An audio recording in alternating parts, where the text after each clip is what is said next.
Ladies and gentlemen, welcome to the latest episode of Birds vs. Boys as we are officially into the full second week of training camp. Teams are on ups and teams are on downs. Last week we talked, Aidan, about players to watch for, players on the bubble, players need to perform. And after I introduce you, I think I'm never going to say a Dallas Cowboys player's name ever again on this podcast because apparently I am the Grim Reaper. But before we get into all that, how are you? I'm doing well. I've been there before, brother. Our first year, they put out Jalen Reagor highlights, and I compared him to Julio Jones. So we started this show with huge aspirations in training camp, so it's only right that you're carrying on the tradition here at Birds vs. Boys to get a little too carried away on how guys might look in training camp. Well, last week we talked about, we had Joe Pa on.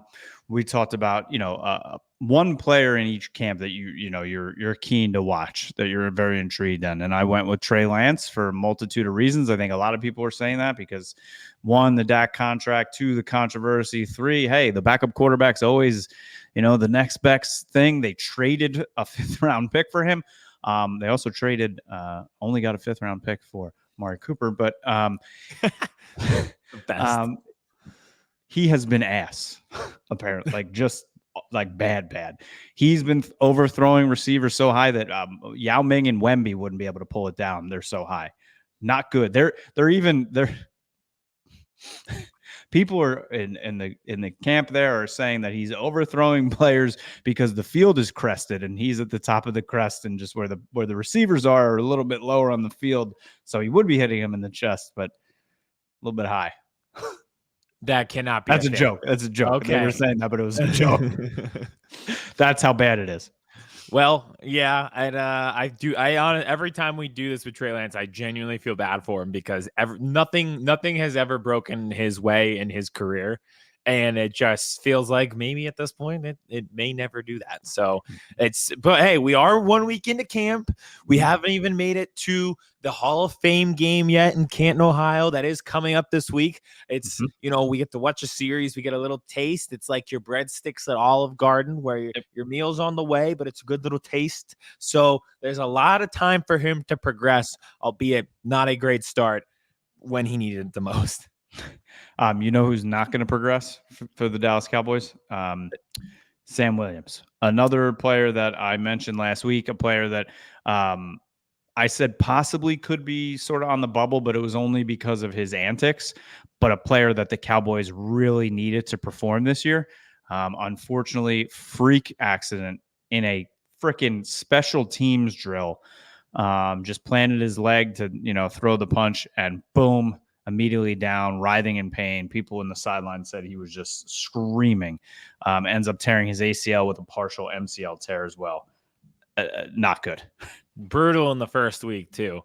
It feels like there's a few of those every year where we're like, oh, we're so excited football's back. And then there's like a damaging season-ending injury to somebody we were high on or somebody who's a crucial part of teams. And we're like, then you have to take all of the good of football with the negatives of football, and it's the injury risks that come with it and the ferociousness of the injuries where it takes months of recovery. So, I mean, that is brutal, and I feel like that happens every year once we get back into it like this. And it's in a brutal position group, right, too, for the Dallas Cowboys, right? You could say in the past, right, okay, they lost to Sam Williams. Like, he was the guy behind, like, their starters, right? Behind Micah Parsons, behind Lawrence. And speaking of DeMarcus Lawrence, hilarious. DeMarcus Ware, if you haven't seen it on Instagram, the trainer for the Cowboys accidentally texts DeMarcus Ware saying, you've been chosen for a PED test tomorrow. You need to show up at 5:36 or 7. And he shows it on the thing. He grabbed his pads. He's ready to go. He meant to send it to DeMarcus Lawrence, but that's absolutely hilarious. That's great, though. I'm sure DeMarcus Ware was like, wait, hold on. I'll take your test. Let me at it. But behind DeMarcus Lawrence and Micah Parsons, it was Sam Williams, right? Third year, he showed his athleticism. They really needed him to perform this year in a very thin group, because before you'd be like, okay, well, they still have Dorrance Armstrong. He's in Washington now. They still have Dante Fowler. He's in Washington now, along with every other Dallas Cowboy free agent. So the group is thin. Aiden, I'm gonna play a little game here. And Not only are they thin, Aidan, on the edges, the defensive tackles are just as thin. Which the problem being, their second round pick, Marshawn Nealon, who is a defensive end, right? Yeah. Okay. It's time for the rookie to step up. People are saying he's already a very good run stopper. His pass rush skills, they need to come along. He's been taking reps with the first team at defensive tackle so far this year because the defensive tackles have been playing so bad. Wasn't that the knock on him coming out of college? Was that he was like an edge rusher, very good, like on the edge, but not as bulky as you'd like traditional defensive linemen to be? I'm getting the right person, correct? Well, that was the knock on him? He was more of a run stuffer, very good at it, not as progressed with his pass rush skills. But they need him to be a pass rusher now, but he's been practicing at defensive tackle because their defensive tackles are so thin. But now they need him basically to start at defensive end. Not a good spot to be in for a team that was like, well, if we could just stop the run last year, we would have been all right, So there's not off to a good start. You know what the league should do? In the offseason, you should be able to spend money on players. And like if those players are interested in playing for your team, they could sign a contract. And those guys would then play for your team for 2 or 3 years and you would pay them. And if it's a position you needed guys at, you could offer them those contracts while they are like kind of free and out there. Very, very interesting concept. That's definitely something that the league should look into because I think that would really help the Cowboys. It's very interesting. And right after this, I think we might have to talk about that in terms of replacement. Is there a guy still out there or two on the free agency market? But I want to play a little game with you here, Aidan. Okay. I'm with the defensive end still on the Dallas Cowboys. I'm going to give you a last name. You give me a first name. Okay. If you can get any of them. Wheat. No. Okay. Marcus? Tyrus Wheat. Tyrus Wheat. Yeah. No. Fehoko. Sammy? He was a Cowboy. Yeah, Sammy he was a receiver. Not him. Oh. Nope. Don't know. Valermi. That was a bowl game, I'm pretty sure. The Valermi Fehoko Alamo Bowl. Texas A&M plays in every year. How about Johnson? Richard? Durrell. Durrell. Okay. Yeah. Who could forget? I feel like Charles Barkley when they're like, where in the league is this player? How about Vaughns with an S? Vaughns with an S? No. Just, I don't know. Byron. So those those are the best available? No. Those are the players that are currently on the roster for the Dallas Cowboys at defensive end behind Micah Parsons. Are we sure? Marcus Lawrence. Dear Lord. Besides their second round pick, Marshawn Nealon. That is insane. I didn't realize it was that bad, to be honest. Oh, yeah. I truly did not know. Is that, well, I'll find out. So let's play one last game in terms of this. So, and speaking of free agents, still available in the NFL, especially the defensive end position that the Cowboys might have to sign. I think there's two things that I feel like I would want to be that seem really fun. One is a conspiracy theorist. That just seems like so you could just say whatever you want, do it like Joe Biden's tie is sending Morse code signals, and the Olympics are run by Satan. Doesn't that seem exhausting though? Like people do that, like everything. There's a hidden meaning behind everything. It feels pretty exhausting to be totally. It does, but if you know already that you're just doing it to do it and you're having fun with it, it seems like so much fun. Yeah. If you're having fun with it, I think people are just, I think they just, I don't know. Are insane. Yeah. Insane. Yeah, pretty much. The other one that I would want to be is just a professional athlete at almost any time who just tweets emojis and just makes a stir for people out of nowhere. No, that is number one, like pet peeve. I can't stand when people do that. The athletes just tweet an emoji because they know it'll get a reaction. I can't deal with it. It's out. Well, that leads us right in. So the number one possible defensive end free agent available tweeted a star emoji yesterday as soon as Sam Williams went down. Carl Lawson. Well, this is like the new way of people. This is the NFL version of submitting their like LinkedIn resumes and connecting with people on LinkedIn. They tweet out emojis like, "Hey, I'm out here. I'm available." Like somebody gets injured for the Cowboys, so they tweet out a star. If somebody got injured for the Eagles, they would tweet out the eagle emoji. That is Literally. the NFL version of LinkedIn. Yep. Like, hello, here, I'm here. Open for work. So those are all right. So here are some of the names, Aidan, that are possibly available defensive ends that the Cowboys could call. So Carl Lawson, like we said, spent last year with the Jets. Yannick Ngakoue is still out there, but they're both 29 years old. He is out there every September, and he was so good. And then like I feel like we do this once a year. Yep. Charles Harris, who's on the Lions last year. Okay. Mike Purcell, who was on Detroit. Marcus I know all Haynes. these names at least. Yep. Rasheem Green, Shaq Lawson. Shaq Lawson. I did not realize Shaq Lawson was still a free agent. Kyle Phillips. And we could go all the way down to Justin Houston at 35 and Bruce Irvin at 36 years old as well, who were both on the Miami Dolphins last year. If you paid me 10 grand to say what team those two were on, I would not have guessed. But they were signed, right? Because the Dolphins had like a bunch of defensive end problems. Like Jalen Phillips tore his Achilles. They had a bunch of problems on the defensive line last year. Yeah, last year. Yep, that's why they signed on. So I mean, those are the available names. I mean, Carl Lawson, he's 29 years old. I mean, he was a stud at Auburn. I know people that have been trying to get him here for years. I mean, you got to get bodies. Maybe there's also one of those things in camp where somebody has a surplus of defensive ends, and the Cowboys don't really have a surplus of anything. So I don't know. Maybe they can trade a pick or something. They could trade some TV ratings, I think, right? Oh yeah, or the fastest offseason in NFL history of people to re-up their season tickets. Congratulations. Is that true? That's I don't know. That's what Jerry Jones. That's the first thing he said at his press conference last week to open camp. I also don't even think that's true because the retention rate on Eagles season tickets is like 98%. Like hundreds of people a year get in for them because the retention rate is so high, including me. I'm like 50,000. Literally, I'm like 50,000 on the list. I can't wait till you're on your deathbed and you get the email. So you're saying like 2 years from now, probably at the rate where I'm going. Well, hey, that could depend on on how the Eagles do this year. But true. So that's where the Cowboys are at camp right now. No update in terms of the contracts.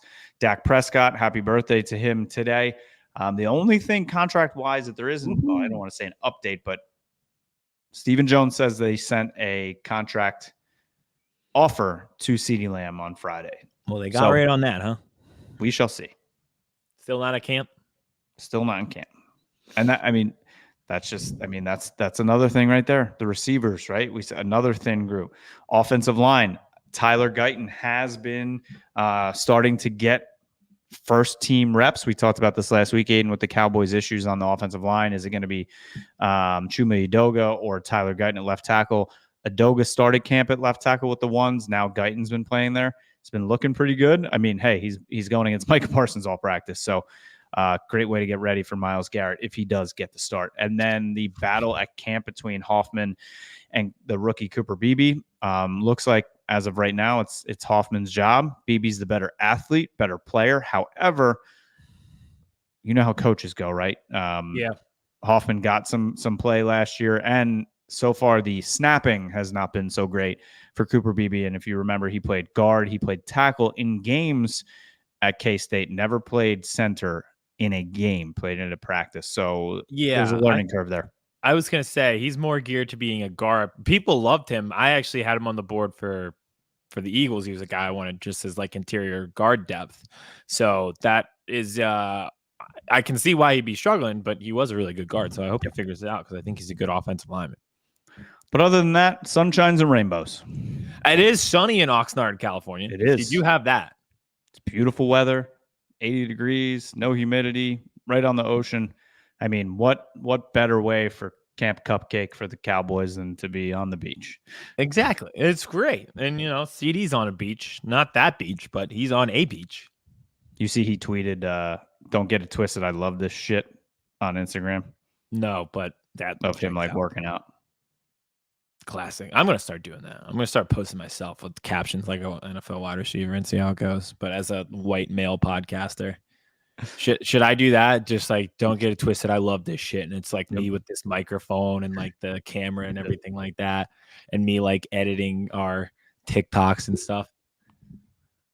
Don't act like you know how to edit the talks. True. Yeah, I was gonna say when I say edit, that means Vince has edited it, and now I am just taking the video that he edited and I am posting it on TikTok with exactly. And most of the time when I post it, I need to delete it off Twitter because I spelled something wrong and need to put it up. So yeah, but don't get it twisted because you love this shit. I love this shit, even when you spell it wrong. You know what else I love? Absolutely, is have the Olympics on behind us. And there is a commercial for Thursday night and Friday night football opening week. That is just, seeing the commercials for the games, we're just getting closer. I have a take. You reminded me to give my take today. Eagles, Packers, week 1. You're right. Watching the Olympics and seeing the previews for football is awesome because you're like, okay, I have 3 weeks of Olympics. Cool. And then soon enough, I will have football as well. I have a take. This one, circle it, highlight it, underline it, tattoo it on my forehead. This will 1 million, 1 trillion come back to bite me in the ass after I say it. They are going to freezing cold takes this come Friday, September 7th. So Jordan Love was named the 34th best player in football. Am I missing something? Because the Packers were 9-8 last year. I'll say it. And I went back because I was like, I loved Jordan Love. Like I wanted him to be really, really good. Don't do it. And I was like looking back, and as soon as I did this, don't do it. Literally December, they lost to the Giants. Baker Mayfield had the best game of his life against the Packers in December. They lost back to back. They had to backdoor their way into the playoffs by beating the Panthers. And then the Bears, who were trying to get not playing for anything. So I wanted him to be real. Did he beat the ass so bad of the Cowboys that we're now making Jordan Love he was, well, yes. Jalen Hurts? Well, yes. The answer to that is yes. But he did look good, very, very good down the stretch. I know Baker Mayfield but that was the team. Him as a player had a very good stretch at the end. But yeah, could he have possibly gotten paid off that playoff game? If I'm his agent, that's what I was doing. True. And like I said, I liked Jordan Love. I thought he was going to be very good. I love the style of play that the Packers play with. And I think he is a great fit within that system of making those types of throws. But we're talking about the smallest of small sample sizes where there was a point last year where people were saying, maybe not. This isn't gonna happen. And then he beat the Panthers and then beat the Bears 17-9. And now he's one of the best quarterbacks in football. He's better than Jalen Hurts. Wait, hold on. Hey, dig your own grave. Wait, when did I miss something? Everybody in Dallas world was hoping for the Packers, praying for the Packers, and we saw what happened. That is the most revisionist history example of all, not revisionist history, a recency bias example of all time, where we watched that game. They hung damn near 50. He looked awesome. The offense looked awesome. And it's they're getting points for almost beating the 49ers in the second round. Yep. If I got kudos for almost beating teams in the second round, Joel Embiid would already be the Hall of Fame. We'd have had 17 parades here in Philadelphia if you got credit for almost beating a team in the second round. And now I'm Jordan Love, top 5 quarterback. That's where I'm seeing him in top 5 quarterback discussions. Am I just out of it? It's a very tough. I'm still I watched him literally beat my ass, and I'm still is he that good? I don't Like, know. it's such a I don't know. small sample size. It was like, okay, he was good in December and January of last year. Are we sure? There was a point they were losing to the Saints 17-3. And if they didn't pull off that comeback, people that day were like, we're pulling the plug. Like, we need a different quarterback here. If you start a team today, if you were playing in Brazil that Friday night, who would you want your quarterback to be? Jalen Hurts or Jordan Love? You can answer honestly. I mean, at this point, Jalen Hurts probably just more of experience too. Okay, fair. That's the other thing. Is like, have I just not seen enough Jordan Love? No, we haven't. I mean, I think we also are still just thinking of him as like the guy we can't believe the Packers took when they still had Aaron Rodgers in the prime instead of giving Rodgers another weapon, and he sat there for a couple of years. Yep. That's kind of how I'm still looking at him. True. Yeah. We didn't really get to see him. But I think he got paid, obviously. So now it's usually when you get paid, then you don't perform. Usually you have to perform a lot to get paid, and then you stop performing. He just got paid. Well, that's what that. I mean, that's what quarterbacks do. They get paid. Except for Dak Prescott. Except for Dak. Well, he did get paid. He did get paid. It's all in 1 year, and then nothing backloaded. So yeah, bookmark that for Saturday when we wake up and we lose 35-27 and Love threw for 4 touchdowns and 300 yards. That one will come back to bite me without a doubt. The game is on Peacock, everyone. Not on NBC. It's not on ESPN. It's not on Fox. You have to or either find an illegal stream or pay the monies. Pay the money. I think unless you have Comcast, maybe it comes with it. I was going to say, I think if you have Comcast. Also, I made a classic mistake. I logged into my Peacock at an Airbnb, did not log out. Now, like, I keep getting emails that this place in Clearwater, Florida, like everybody who stays there is just using my Peacock. I go on and change your password. I keep forgetting. Every time I get the email, I'm like, oh yeah, I should change that. They actually added it onto the website of their Airbnb. Free Peacock. They probably did. They're like, welcome. Here's the Wi-Fi password. And this idiot left his Peacock password too, if you want to watch. It's all yours. You can watch the Olympics. You can watch the Eagles, whatever you want to watch. You watch everything. But somebody asked me the other day, they're like, are you watching this? I was like, no. Some random family in Florida is watching it though. They're enjoying it. Yep. So what else is happening at Eagles camp? Position battles. I think everyone's looking really good so far, but it is training camp. It is early. I did a video on this. Well, let's be clear. I did the video. Vince edited the video on Eagles wide receiver 3. Important position that we don't talk about too often, but you've got a bunch of different guys there. Can they step up if A.J. Brown or Devontae Smith goes down? So it's Paris Campbell, it's John Ross, it's Anais Smith, Johnny Wilson. I didn't actually get to name in the video because it was only 60 seconds. He's the 6'7" kid out of Florida State. Kind of got overshadowed by Keon Coleman. Yep. He got the opportunity to start at wide receiver 3 today, according to Brandon Lee Gouton. It seems like they're cycling them through. So Paris Campbell was the first wide receiver 3. Day 2, then they had John Ross start. Now they have Johnny Wilson. So it seems like this seems to be a real carousel. Bunch of guys. Can anyone be the guy, though? It's similar to what Joe said. Like, there are a bunch of names. How did he say it? Like, there's a bunch of guys, but are they dudes? Right? That's how we felt about the secondary. There's a bunch of guys there. How many of them are dudes? Similar to wide receiver 3. So that's the one thing to keep an eye on.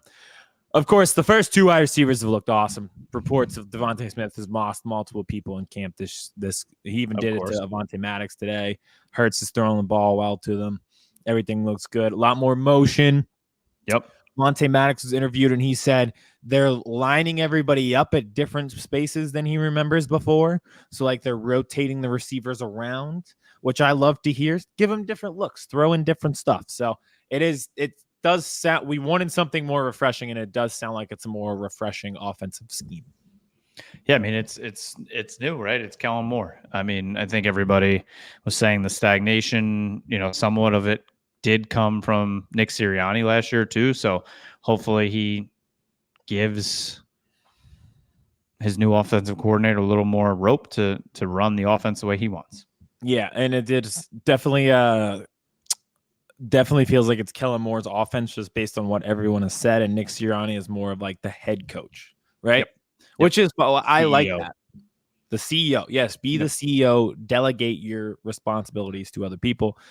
Vic Fangio, one thing that caught me off where I was like, Brett, you talked about defensive end. I think this is a position that is not as deep as people think because we've talked about this before, but there's a lot of hope, but not a lot of real results. Kind of like Jordan Love. Yep. It's like Vic Fangio was talking about Bryce Huff and said he couldn't be a 3-down defensive end yet. He's like, hopefully can be. He's got good skills. I'm like, wait, so he's not a 3-down guy. Nolan Smith isn't a 3-down guy. Brandon Graham isn't a 3-down guy. And Josh Sweat, his knee has never really allowed him to be a 3-down guy. So we're doing like the Moneyball scene when they're like, add them up together him in the aggregate, but we can't actually replace him. just add a bunch of guys together and you get 3 downs. Yeah. You just can't have one of them out there at one time. And it's like the Moneyball where he's like, what? And he points to Jonah Hill. He's like, do you want me to talk? When I point to you, yes. Because he gets on base. That is us defensive end. It's like, because he gets to the quarterback. That's the guy. It's like, we are replacing him. We are replacing Hassan Reddick in the aggregate. Why? Because he gets to the quarterback. That is why he's on the roster. So that gave me a little pause that Bryce Huff wasn't, 3 down. Like, we paid him a lot of money. Yep. So we want to see him on the field, right? Oh, yeah. It's funny just seeing Hassan Reddick now literally just wants all the money. Well, and I understand where Reddick is coming from. I don't understand the plan from the Jets' perspective. Like he wasn't available due to lack of production with the Eagles. He was available because he wanted more money, and then you traded for him, and then you didn't offer him more money. I don't know what he told you. He literally, like sometimes you got to read the signs on the highway. If it says that there's an accident off the exit, then the traffic's going to be backed up. You might want to read the signs. They didn't read the signs. They just drove straight into a traffic jam. They just kept driving. Yeah, just kept driving. Great song by Harry Styles, though.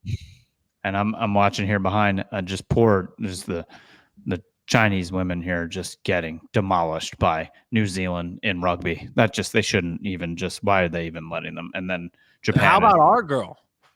Oh, she's beast. Awesome. Yeah. Wait, let her play for the Eagles. Yeah. It is just 24-5 right now in the first for New Zealand over China.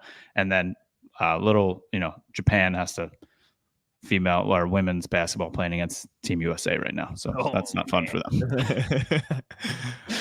I wouldn't want to be in their shoes right now. No. So that the skews in talent between the two are. I think the men's team plays Puerto Rico. Who just lost to South Sudan. Well, yeah, okay. Yeah. So that'll be interesting. I love the rugby girl we have. Oh yeah, she's a beast. When is swimming? It's on. It's on right now. Oh shit. Okay. Well, there's just every night. There's like our men won the 4x100 free relay the other night, the gold medal. Everybody thought the Aussies were going to take it. Hell yeah. There's finals. It's just funny because like it's on during the day, but then they put it on in prime time, but it's really live during the day. Because that threw me off. Because I was watching beach volleyball. I was like, it's 6 a.m. in Paris right now. There's no way they're playing this night. Did I ever tell you, speaking of swimming, did I ever tell you the story? Michael Phelps, 2008, obviously, he beat the Aussies last second. Or was it the French? One of the two. His gold medal run. And a lot of it was his prep work and his diet, which was eating 10,000 calories a day. Same. So I also tried to eat 10,000 calories a day, except we were on vacation and I was not swimming to work off those calories. I was truly it worked out exactly how you thought it would work out. I got spaghetti and meatballs for dinner at a restaurant in Virginia, and my mom had to take me outside because I thought I was going to throw up because I ate so much, and I had to walk around the block. So it ended up exactly how you thought it would. Yeah, exactly the way you would expect. Yep. It is insane thinking like he was swimming for just hours of it. Like, when did he even have time to eat 10,000 calories? Like, that's a lot of calories. Yeah. It's hard to eat that much calories. I was gonna say, but he'd have like huge meals, like a lot of protein, like a lot of eggs and turkey and all that stuff all at once. So he'd like have one big meal, then he'd be in the pool for 3 hours and it burned right off. Yep. By the time he had lunch, it'd be like another huge chunk of food. Yep. So it's awesome. I wish I could do that. Have I a was gonna say, chef to make it for me and all that. It's the and best. swim like that. Yeah, I was gonna say, I was like, what great shape we would be in if we had dietitians around. Dietitians, chefs, and trainers. That's all we need. All right. Do you have anything else before we jump kind of into the Olympics? Only other Eagles thing, Mekhi Becton might be the starting right guard. We talked about this with Joe. Another position battle. They're giving him more and more work. I feel like he probably starts the year as the right guard. So that just a few positions to keep an eye on. But hey, all in all, good reports so far from camp. I like it. It is. All right. So real quick before we get out of here, in light of the Olympics, I think everybody's kind of enthralled with the Olympics for one reason or another. I can't get enough of it. So handball. I feel like every Olympics that this is on, like that's the sport where like everybody like on there, it's like I could do that. I could I think right now you, me, and a couple of dudes like start practicing a little bit. We're in the Olympics in 4 years. Like no, I can't. We could. Well, Yep. I think I am one of those people who genuinely believes that. Same. I could be a handball Olympian. Yep, 100%. So if someone told me the rules of handball, let's start there. Yep. If someone explained handball to me, I would be great. Ball in the hand, got to dribble a little bit, run around and chuck the ball at a goal. We played in gym class, and I guarantee you, yeah, great gym class game. And if you take me and 6 other people from Susquehanna Township graduating class 2013, we would be in the Olympics right now. We were running the table over there at handball gym class 3rd period. Well, so I think we could be Olympians in this, but you and I were discussing, I think if we put some NFL players together to create a team, and now it's 31-5 here, New Zealand over China in the first. If we put NFL players on a handball team in the Olympics, I think hands down, bar none, they're winning the gold medal. Even if maybe they don't know the rules to the game. I think they're just going to win. If they brought these 7 dudes to France and they don't know why they're there, and they show up 2 days before, I'm like, all right, this is the game you're going to play. They're winning the gold medal. I genuinely believe that. Like how going back to gym class, they explain the rules to you at the beginning of class, then you go play. You could do that with these specific NFL athletes that we've chosen. If you just have them show up and explain the rules, they could win a gold medal in handball. Yes. No doubt about it. So you and I are each going to build our NFL handball team. It is 6 players on the court and 1 goalie. So 7 total players. Which, going back to this, Kevin had to explain this to me because I didn't even know how many people were on the court at once, or if it's even called a court. I was trying to count while watching, and it just was getting. So I Googled it. It was easier. So 6 players and 1 goalie. 1 goalie. Okay. Do you want to start with the 6 field players and end with the goalie, or start with the goalie? Go with the first 6 players and then the goalie, because I think the goalie is my most interesting choice. I think I have some obvious names on my 6, but it just you'll start to figure out my pattern on who I chose. All right. Do you want to guess my first person? Because I think we probably both have them, and it's the most obvious name, and we'll just. Do you want to do the 1, 2, 3, say the name, and see if we're at the same one? Okay. I think we're on the same path because it originated at the same time. The same reason we were doing 1, 2, 3, say it at the same time before. Same person right here. All right. So unveiling. Now we have 2 different teams, but we may have overlapping players. So first player that we each have. Ready? 1, 2, 3. Micah Parsons. Okay. Oh. All right. All right. Okay. I will tell you, I don't have Micah Parsons on the team. What? I don't have Micah Parsons on my team. No. He's like the biggest athlete, would do whatever it takes, run through a wall, just like he would will the team to win. Oh, we'll put our teams side by side. We're going to find out which team here we go. All right. So my first one was Mahomes. Okay. Former baseball player.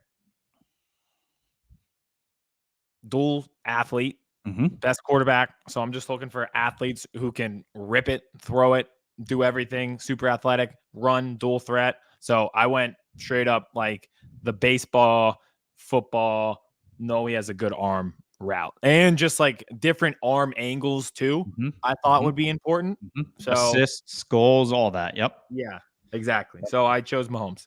Okay. I have Micah because kind of all the same sort of things, the athletic ability, the intense ability that he would just, like I said, will this team to win, run people into the ground. He would be physically intimidating. And I guarantee he would have a cannon with that, with that handball as well. So Micah Parsons won for me.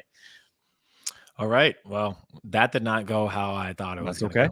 That's okay. Let me go second then. Okay, go for it. Patrick Mahomes. Okay, so for all the same reasons that you said. So you did have Mahomes. Okay. Yes. All right. Of course. Okay. Come on.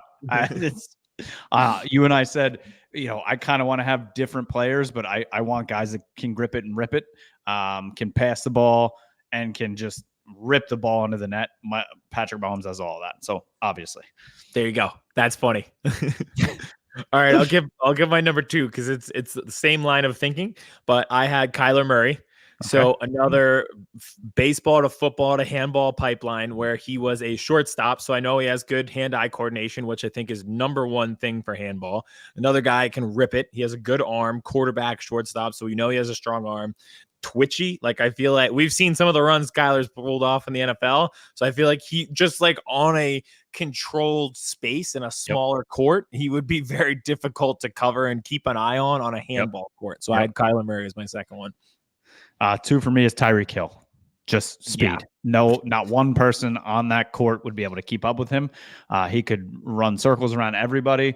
And it would physically be unfair. It would literally be like taking the sprinters in the Olympics and putting them on the handball court and be like, wait, that's the wrong. I think you're in the wrong arena, guy. Tyreek Hill. Tyreek Hill. That's a good one. I will stay in the wide receiver category. My third was AJ Brown. Mm-hmm. And again, former baseball player, turned football, turned handball. He was all 3 of my guys so far drafted in the major leagues, drafted in the NFL.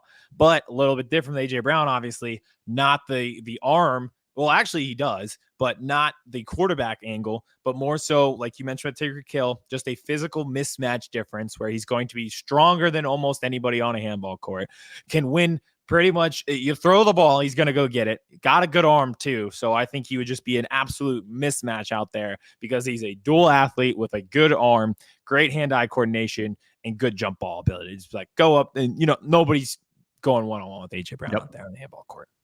It is now 50-5 New Zealand over China before halftime. Spiked in a hurry. Next one for me, I am adding more speed, more elusiveness, and an absolute cannon. Lamar Jackson.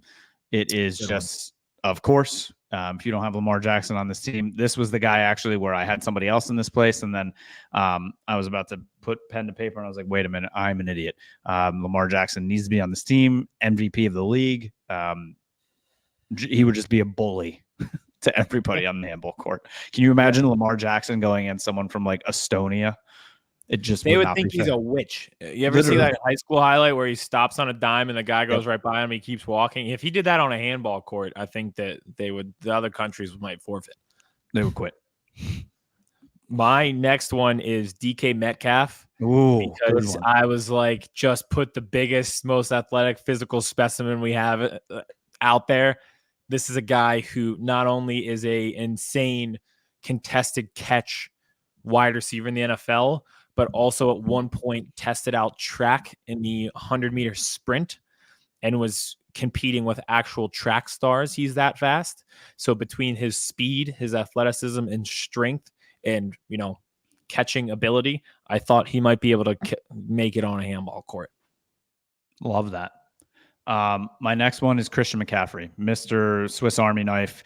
Can do everything, can do it all. I don't know if he played baseball, but he looks like he played baseball. I'm sure he played baseball. So he could grip it. He could rip it. More elusiveness. Again, one of those athletes, you put him on that court against other countries, and it is not fair. I'll go with mine, Christian McCaffrey. His family are literally Olympians. Like his mom Yes, was in the literally. Olympics. Every single Yep. person in this family is super athletic, literally been in the Olympics. So I was like, put him out there. The Olympics is pretty much the only athletic feat he hasn't accomplished yet. So I just know between his athletic genes and his elusiveness on the football field, that would make him a good handball player. Can you like? Yeah, he already has it in his genes. Like it's easy for him. It's in his blood.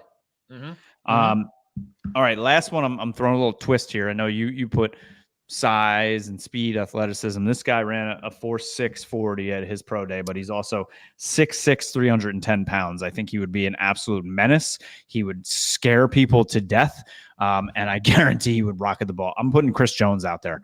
If you put Chris Jones out on a handball court again, and it's just like USA, Japan, and Chris Jones is standing there, he doesn't even need to move. They're just going to quit. It's like putting Shaq out there. Yep, that's actually a great one. We need an enforcer. The team needs an enforcer. It's Chris Jones. That's a good one. I like that a lot. My last one, I went totally different route. I went with Puka Nacua because hold on. Before you do this, Puka / Chris Jones. That's amazing. That's literally what it was. Yeah, that's amazing. That's awesome. I went with Puka because I thought who was better in the NFL last year at hand-eye coordination ability than the guy who broke the rookie reception record, Puka Nacua, made all types of contested catches. I think he'd be another guy kind of like Kyler Murray, where if you were trying to cover him on a handball court, you'd be like, wait, where'd he go? He was just here. Super twitchy, super elusive, great at catching. I think he'd be very, very, and he just seems like one of those athletes who could pick anything up and be good at it right away. So I have Puka Nacua. Oh, that's hilarious. That's absolutely hilarious. All right. And my goalie, I wanted someone big. I wanted someone strong. I wanted someone athletic, someone that can take up a lot of the net, but also can move really well. And also, I would assume if you stop the ball and you catch it, you can like dump the ball out really fast or launch it down the court to somebody. I'm putting Myles Garrett in goal because he is just massive. Like I said, athletic, and he's also just another intimidator. Can you imagine somebody just like looking to throw at him, and he's like, "Yeah, come on, please try it." Yeah, let me get it past Myles Garrett. Okay, yeah, okay. So Myles Garrett in goal. Love that. So I had a similar mindset for who the goalie should be. Somebody who's big, someone who takes up a lot of space. It'd be hard to get the ball by, but at the same time is very athletic, so they can move around in goal if they needed to. So I went with Jordan Mailata because I was going to pick him for a field player. That right, because former rugby, so he has the hand-eye coordination. He's not just an offensive tackle. Huge, would take up a lot of space, just like Myles Garrett. You're saying to yourself, all right, I'm going to throw it at Jordan Mailata. This will go well, you know? So I figured he would be very, very good at that. Love it. I think both of our teams would win gold either way. I want to see them play each other. That would be the best. I love the similar mindsets that we had, very much so. I think we were just really only two that were very different. The others we were very close. I think so too. Same mindset of what the team should look like. And hey, NFL, I know you're trying to revive Pro Bowl weekend. What to do? Handball tournament. Let's do a handball tournament with the Pro Bowl or see how it goes. God, be awesome. And then the winners go to the next Olympics. Yes. Yeah, then they compete for gold. Yeah, literally. In LA. It's here. They can stay home. Perfect. They'll be in the same field. It's perfect. It's perfect. All right, before we get out of here, like Aidan said, and Jason Kelce, he is just looks phenomenal out there watching all the sports in the Olympics. I mean, I think he should just be the American ambassador into every country. And Kylie too. Yes. The first family of the United States are the Kelces. And I love that she supports the field hockey girls so much that she went over to Paris and brought Jason along and dressed as only Jason could dress for the Olympics. It's phenomenal. You're right. They are great spokespeople for the country, I think. I think, whenever like the president goes, instead of whoever our next president is, they just need to send them. Yep. Like, here's the agenda. You guys go. You guys go. Yeah. I think Kylie would get a lot done. I trust her. Absolutely. And he would just drink some beer and have a good time and make sure the relations in the two countries are strong. Yeah, exactly. Great. They're the perfect ambassador duo. Yeah. She would get shit done. He would bring the good vibes. He would bring the good vibes. That's exactly what we need. That's what gets things done. Yeah, I love it. But make sure you're watching the Hall of Fame game this weekend. Hopefully the Cowboys can stay healthy the rest of this week. No more big injuries. We'll see if they contact any of those defensive end free agents we spoke about. And hey, in terms of the Eagles, just I guess keep on keeping on. Keep on keeping on and keep on staying healthy too.